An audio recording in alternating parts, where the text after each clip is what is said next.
Burning Man.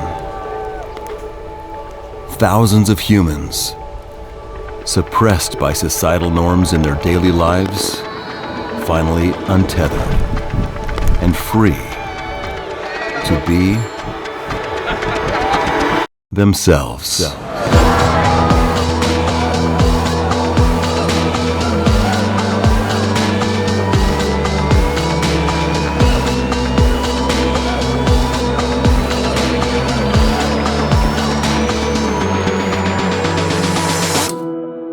In 1986, Lee Harvey and Jerry James took a wooden statue, the Man, and 20 friends to Baker Beach in San Francisco.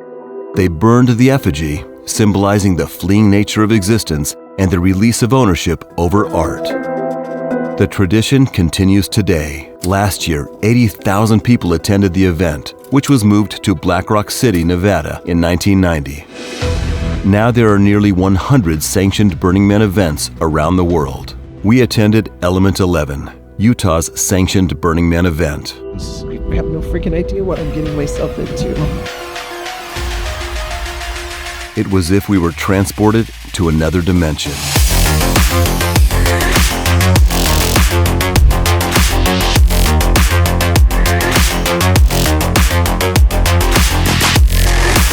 Today, Burning Man is based on the 10 principles Lee Harvey wrote in 2004. The first principle, radical inclusion, is evident from the second you cross into this temporary city of freedom. No one judges you for what you wear, what color your skin is, what your sexual preferences are, or what you believe.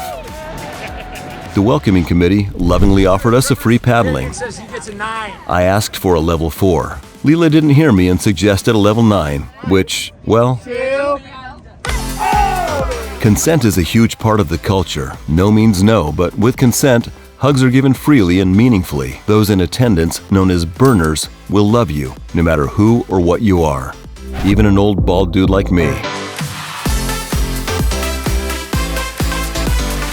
I had some amazing conversations with burners half my age. The burning community to me have love and community in common. It is just a playground where we get to play and have fun with each other and just explore our creativity. Burning Man is a temporary city with values that work great on a temporary basis. Principles like gifting and decommodification are awesome at an event that just lasts a few days. Even though there is no buying, selling, or advertising at the events, we can take pieces of all 10 principles and use them in our daily lives to make us more accepting, kind, and generous. It's a really fun social experiment. We get to be children. We live in the default world, which is where we work and we raise our children. But when we come here, it feels magical. Yeah. It's always magical. And you're always surprised. One of the 10 principles, radical self-expression, makes the event insanely entertaining to experience. Everyone is wearing something weird and wild. There's a whisper of the silence. I can hear it calling me. There are secrets in the darkness, there's a light beyond our reach. Time stands still, we find that. Professionals normally wearing suits and dresses look like they've walked off the set of Mad Max. Steampunk is a definite vibe. Nudity, as a form of artistic expression, is permitted, and some burners tactfully embrace it. The temporary city is laid out in a semicircle around the playa, where the art exhibits live.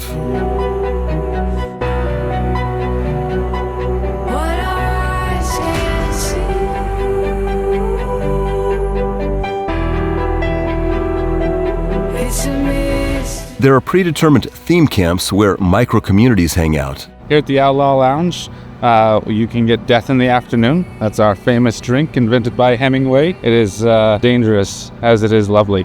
And open camping for people like us who had no idea what we were getting ourselves into. That's how remote in the desert we are. There's nothing out here, like nothing anywhere.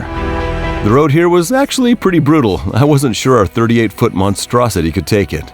Many theme camps offer workshops or just gifts, anything from food and drinks to hugs and bad advice. One of the workshops I attended was rope tying in the Forbidden Forest. I learned the ropes with my new friends, Nate and Shirley.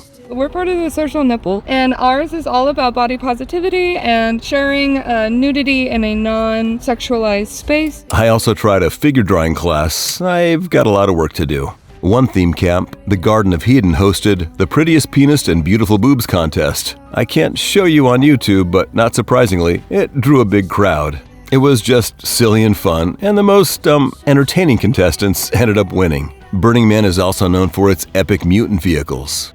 You know, the Frog Prince is the best frog on the whole playa. What's important is that 30 people can get on the 2 decks of the Frog and party on.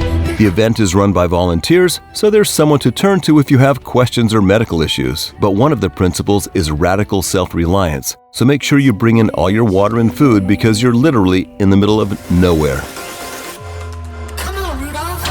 Nighttime is when it gets nuts. The music gets louder, and you can spend the entire night walking from one dance party to another. The biggest dance scene, with a vibe no movie could possibly recreate, was Sophistopirates Cove. The people, the sound, the costumes, simply insane. One of the principles, immediacy, means that you never see anyone looking at their phones, and rarely was anyone taking pictures. I felt very out of place with the camera, and was hesitant to film anything. I always asked for consent if a close face would be visible, and didn't film nearly as much as I wanted. Friday night, we experienced fire dancers, a drone show, and a massive fireworks show. I'm usually bored of fireworks, but I loved this one. There's nothing quite like it in the world. The last night was the main event, the burning of the temple. Before the event, you could go to the temple and leave things that you want to overcome or leave in the past. Things like fear, guilt, a person you've lost, or anything else that's been a struggle. What is Burning Man? You really can't even describe it. You just have to experience it. It took a minute to get used to, but now that it's time to go, I kind of want to stay.